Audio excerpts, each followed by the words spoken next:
Alright guys, so what I did here is I rolled out the vinyl that's a pre-cut piece sized to the door using those car magnets that you see there holding it up, and then I'm basically just trying to lay it across and stretch the vinyl slightly horizontally there so I can lay down the top part there above that recessed area. Now you can see I'm lifting it up to feed the vinyl into that recessed area there. Once I've finished that, I can continue down the door there working around that door handle. Continuing down, reach the next recessed area there. I lift it up a little bit again to feed the vinyl into that area. That's where the door guards will reinstall. Once I get past that, just continue to squeegee down and work towards the corners and the edges of the doors there, as you can see.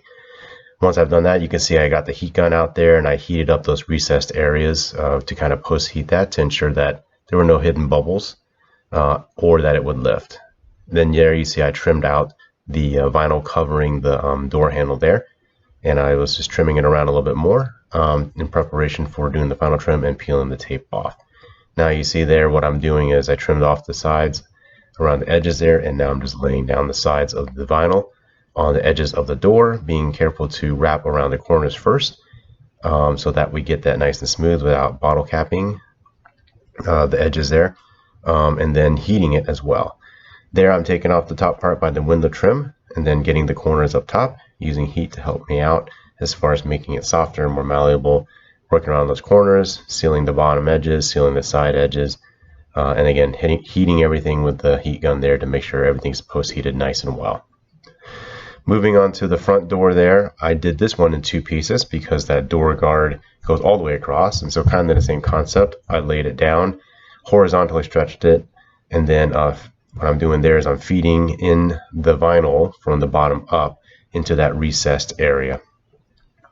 Trimmed that the excess top piece off there in the door guard area. I know there's going to be a seam. That's not a problem because I'm going to reinstall the door guard trim over that, and so you'll never see the seams. There I just trimmed off the sides and the bottom of the door there, worked the corners. Now I'm moving on to the top piece, just giving it a good clean over again, rolling out a piece of vinyl, cutting it to length, then peeling off the backing paper and then stretching it horizontally to kind of get set up for laying off the top piece there. That area that I'm working on is where the mirror goes, and so I had to work that around the kind of curvatures in there. Laid up the top piece there, lifting it up so that I can feed the vinyl into that recessed area versus stretching it in. Squeegeeing down, worked around the handle area there. And then I got to the next recessed area, again lifting up the vinyl and feeding it in versus stretching it in there. Using the heat gun to heat everything up and then prep everything up for trimming, which I'm about to do here in a second. Trimming off the top part, then I'm going to trim around the door handle there. That's an initial trim on the sides. Work those in both sides there using heat to help me out. Then I'm going to get around that mirror corner there. There's two specific little corners that I want to work, and then on the side here, work down the edges and heat everything.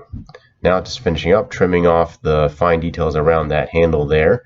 Basically just trimming off a little bit at a time, and then got that done, and then hit with a post heat. So this is the door.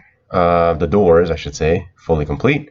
Looking at those corners there in that mirror area, you can see that it has kind of a recessed area with curves. You got the two corners there. Going down the edges there, if you see any kind of like wrinkling or what looks like might be wrinkling in there, that is because that's the paint that has come off on the edges of the door there. The car is 21 years old, so the paint has kind of chipped off and come off in different places, and this is the third or fourth time I've wrapped the car, so it's taken the paint with it on occasion on previous removal of the wraps. Hopefully this video was informative for you. Kind of easy and simple to do doors. If you liked it, please give it a thumbs up and hit that subscribe button. Thanks.